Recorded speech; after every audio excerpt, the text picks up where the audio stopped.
Good morning student.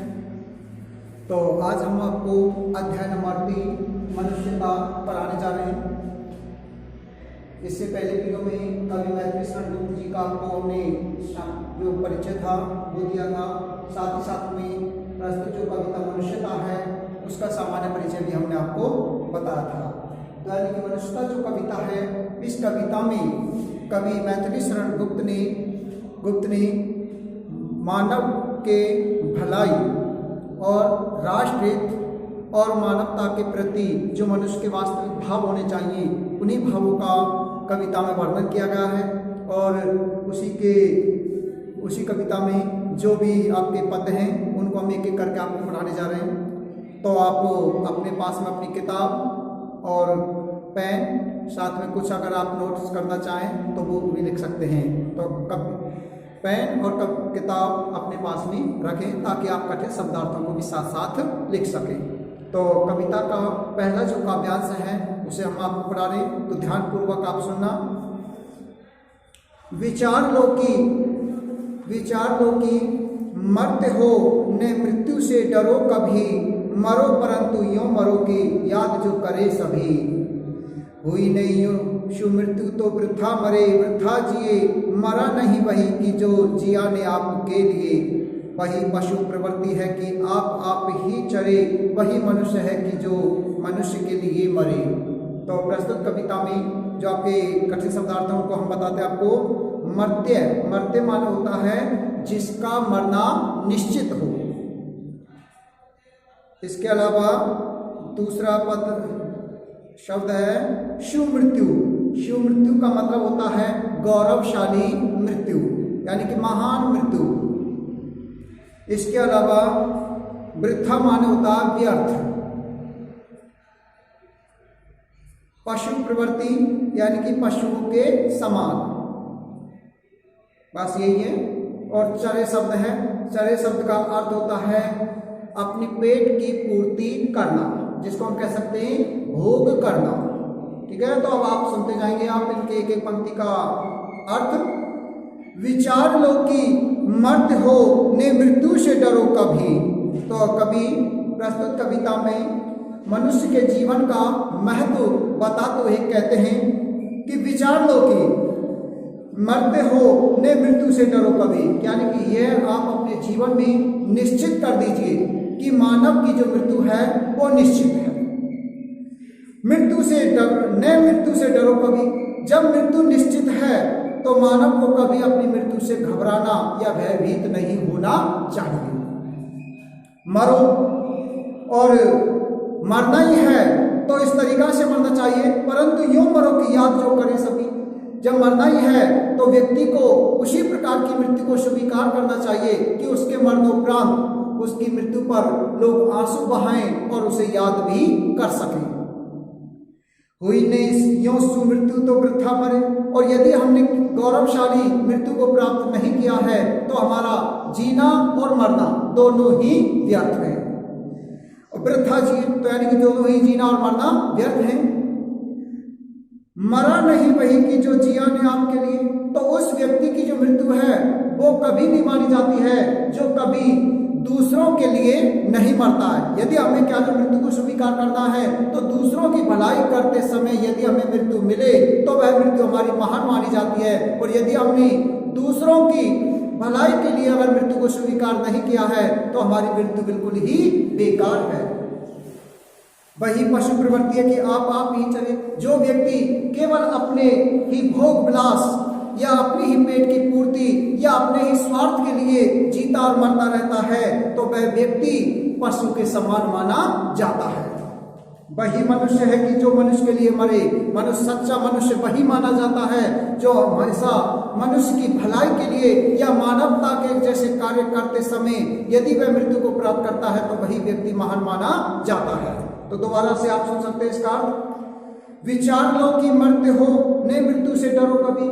ये कवि मैथिली शरण गुप्त मनुष्य जीवन के महत्व पर प्रकाश डालते हुए कहते हैं कि विचार लो कि मरते होने मृत्यु से डरो कभी।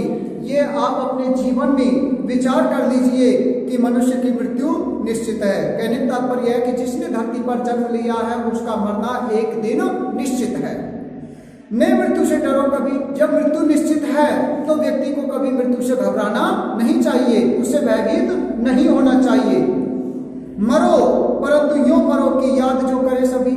जब मरना निश्चित है तो इस प्रकार की मृत्यु को स्वीकार कीजिए कि जिससे जब व्यक्ति मरे तो उसके मरणोपरांत लोग उसे याद करें और उसकी मृत्यु पर आंसू बहाएं और उसकी मृत्यु पर दुख भी प्रकट करें। हुई नहीं उसकी मृत्यु तो वृथा मरे वृथा जिए। यदि इस प्रकार की हमने गौरवशाली मृत्यु को प्राप्त नहीं किया है तो समझ लो कि हमारा जीना और मरना व्यर्थ ही चला जाएगा। मरा नहीं वही कि जो जिया ने आपके लिए। वही व्यक्ति कभी नहीं मरता है और नहीं जीता है जो कभी दूसरों की भलाई के लिए कार्य नहीं करता है। वही व्यक्ति संसार में जीते और मरते हैं जो कि दूसरों की भलाई के लिए अपना सर्वस्व त्याग कर देते हैं। वही पशु प्रवृत्ति है कि आप ही चले। और जो व्यक्ति केवल अपने ही हित के लिए या अपनी ही भलाई के लिए कार्य करता है या अपने बारे में ही सोचता है तो वह व्यक्ति पशु के समान माना जाता है। कहने का तात्पर्य यह है कि पशु ही एक ऐसा प्राणी होता है जो केवल अपने ही स्वार्थ के बारे में सोचता है। और अगर मनुष्य प्राणी इस प्रकार की बात सोचता है तो वह पशु के समान ही माना जाता है। वही मनुष्य है कि जो मनुष्य के लिए मरे। इसलिए सच्चा मनुष्य वही माना जाता है जो मानवता की भलाई के लिए अपना सर्वस्व त्याग कर देता है या अपना सब कुछ त्याग कर देता है, वही मनुष्य माना जाता है। दूसरा काव्यांश है उसी उदार की कथा सरस्वती बखानती। उसी उदार से धरा कृतार्थ भाव मानती। उसी उदार की सदा सजीव कीर्ति पूजती तथा उसी उदार को समस्त सृष्टि पूजती। अखंड आत्म भाव जो असीम विश्व में भरे वही मनुष्य है कि जो मनुष्य के लिए मरे। तो इसके कठिन शब्दार्थ लिखेंगे। उदार माने होता है दानी या सहृदय प्राणी। बखानना का अर्थ होता है वर्णन करना। इसके अलावा आगे लिखेंगे आप धरा का मतलब होता है धरती। इसके अलावा कृतार्थ का अर्थ होता है सौभाग्य। आगे लिखेंगे कीर्ति का मतलब होता है यश या प्रसिद्धि। आगे सृष्टि का मतलब होता है संसार या कह सकते हैं हम ब्रह्मांड। आगे पूजती का मतलब होता है गूंजना। आगे पूजती का मतलब होता है सम्मान करना। आगे अखंड का मतलब जानते हैं यानी जिसके कोई खंड नहीं किए जा सके, संपूर्ण जिसको हम कह सकते हैं। आगे असीम का मतलब होता है विशाल या जिसको हम कह सकते हैं अनंत या सीमा रहित भी कह सकते हैं, जिसकी कोई सीमा निश्चित न हो। आगे विश्व का मतलब संसार। आगे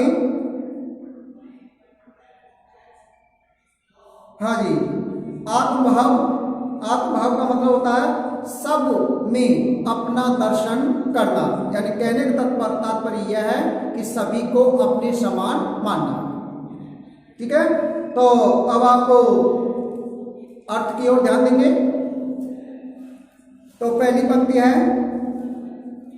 उसी उदार की कथा सरस्वती बखानती। उसी उदार से धरा कृतार्थ भाव मानती।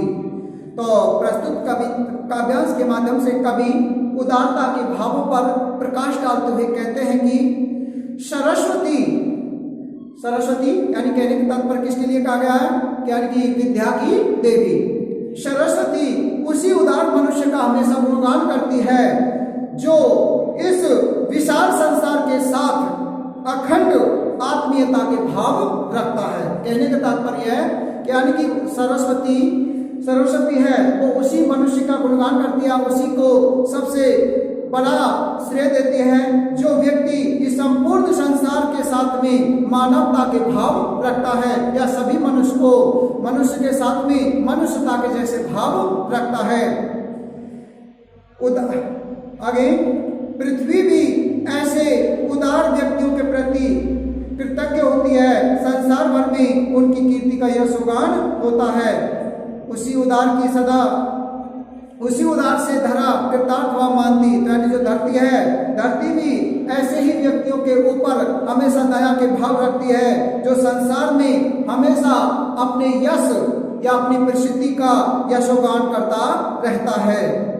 उसी उदार की सदा सजीव कीर्ति गूंजती, तो उसी व्यक्ति की हमेशा संसार में यश और प्रसिद्धि गूंजती रहती है जो मानवता के जैसे कार्य करता है।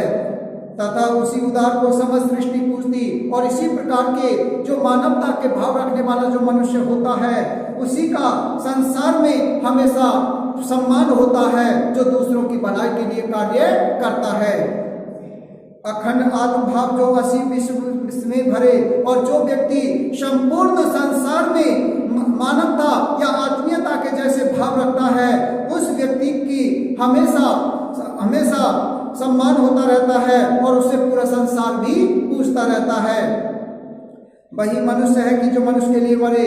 कभी मैथिली शरण गुप्त कहते हैं कि वही सच्चा मनुष्य माना जाता है जो हमेशा मानवता की भलाई के लिए ही कार्य करता रहता है और जो हमेशा दूसरों के लिए जीता और मरता रहता है, उसी का संसार में हमेशा सम्मान होता है। दोबारा से सुनेंगे। उसी उदार की कथा सरस्वती बखानती, उसी उदार से धरा कृतार्थ भाव मानती। कवि प्रस्तुत काव्यांश के माध्यम से उदारता के महत्व पर प्रकाश डालते हुए कहते हैं कि उसी उदार की कथा सरस्वती बखानती, कि सरस्वती है वो उसी दयालु मानव का वर्णन करती है या उसका यशोगान करती है जो दूसरों की भलाई के लिए हमेशा कार्य करता है। उसी उदार से धरा कृतार्थ भाव मानती, और उसी उदार और दयालु मानव का जो गुणगान है धरती भी मानती है, जो हमेशा कृतार्थ जो दूसरों की भलाई का ही कार्य करता है। वह भी अपने आप को धन्य मानती है कि उस धरती के ऊपर ऐसे सहृदय प्राणी या दयालु प्राणी पैदा हुए हैं जो मानवता की भलाई के लिए ही कार्य करते हैं। उसी उदार की सदा सजीव कीर्ति कूजती, और ऐसे दयालु व्यक्ति का जो यश है पूरे संसार में गूंजता रहता है। तथा उसी उदार को समस्त सृष्टि पूजती, और ऐसे ही दयालु व्यक्ति को पूरा संसार है वो पूजता है और उसका सम्मान करता है जो दूसरों की भलाई के लिए कार्य करता है। अखंड आत्मभाव जो असीम विश्व में भरे, तो अखंड आत्मभाव जो असीम विश्व में भरे, और उसी मानव का इस संसार में हमेशा सम्मान होता है जो अखंड आत्मभाव, जो अपने जैसे भाव है, जो पूरे संसार में भरता है, जिसका पूरे संसार में हमेशा यश और सम्मान होता है। वही मनुष्य है कि जो मनुष्य के लिए मरे। तो इस संसार में वही सच्चा मनुष्य माना जाता है जो हमेशा मानवता की भलाई के लिए ही अपने प्राणों का उत्सर्ग करता है। तो आज के लिए इतना ही काफी। अगले वीडियो में और बाकी के काव्यांश भेजेंगे। धन्यवाद।